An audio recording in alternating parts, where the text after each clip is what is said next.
नमस्कार, आप सभी का हमारे YouTube चैनल आस्तिक संसार में स्वागत है। आज मैं आप सभी के सामने हल छठ की कथा प्रस्तुत करने वाली हूँ। अगर कथा पसंद आए तो वीडियो को लाइक करें और चैनल को सब्सक्राइब अवश्य करें। भाद्रपद के कृष्ण पक्ष की षष्ठी को ललही छठ व्रत का त्योहार मनाया जाता है।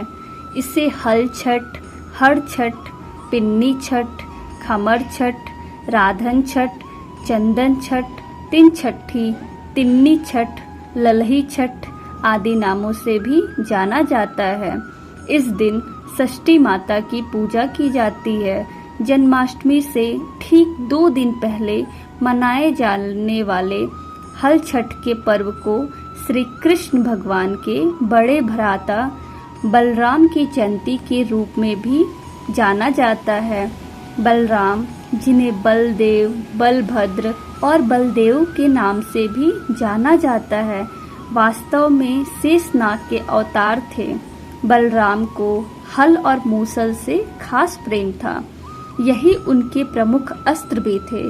इसलिए ललही छठ के दिन किसान हल, मूसल और बैल की पूजा करते हैं। इसे किसानों के त्योहार के रूप में भी मनाया जाता है। जब कंस को पता चला कि वासुदेव और देवकी की संतान उसकी मृत्यु का कारण बनेगी, तो उसने उन्हें कारागार में डाल दिया और उसकी सभी 6 जन्मी संतानों का वध कर डाला। देवकी को जब 7वां पुत्र होना था, तब उनकी रक्षा के लिए नारद मुनि ने उन्हें हल षष्ठी माता की व्रत करने का सलाह दिया, जिससे उनका पुत्र कंस के कोप से सुरक्षित हो जाए। देवकी ने षष्ठी माता का व्रत किया, जिसके प्रभाव से भगवान ने योग माया से कहकर देवकी के गर्भ में पल रहे बच्चे को वासुदेव की बड़ी रानी रोहिणी के गर्भ में स्थानांतरित कर दिया, जिससे कंस को भी धोखा हो जाए और उसने समझा देवकी का 7वां पुत्र जिंदा नहीं है। उधर रोहिणी के गर्भ से भगवान बलराम का जन्म हुआ।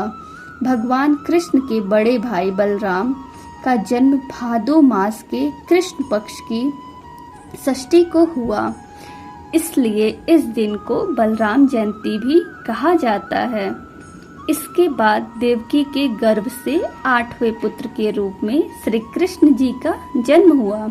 देवकी के षष्ठी माता का व्रत करने से दोनों पुत्रों की रक्षा हुई।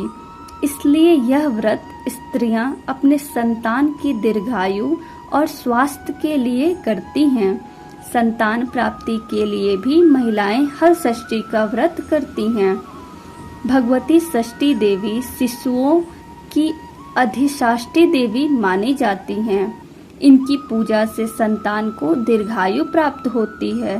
साथ ही जिनके संतान नहीं होती, उन्हें संतान की प्राप्ति होती है। ये मूल प्रकृति के 6ठे अंश से प्रकट हुई हैं, जिस कारण इनका नाम षष्ठी देवी पड़ा है।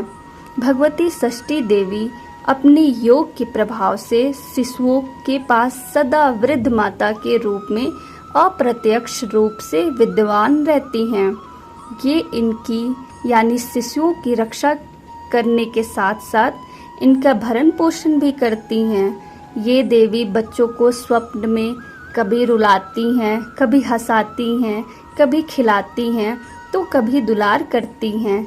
कहा जाता है कि जन्म के 6ठे दिन जो छठी मनाई जाती है, वो इन्हीं षष्ठी देवी की ही पूजा की जाती है। अपने पति की रक्षा और आरोग्य जीवन के लिए स्त्रियां मां गौरी की पूजा भी करती हैं और उन्हें सुहाग का सामान चढ़ाती हैं। आइए सुनते हैं हल छठ की व्रत कथा। प्राचीन काल में एक ग्वालन थी। उसका प्रसव काल अत्यंत निकट था। एक ओर वह प्रसव से व्याकुल थी, तो दूसरी ओर उसका मन दूध दही बेचने में लगा हुआ था।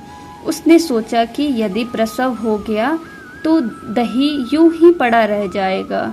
यह सोचकर उसने दूध दही के घड़े सिर पर रखे और बेचने के लिए चल दी।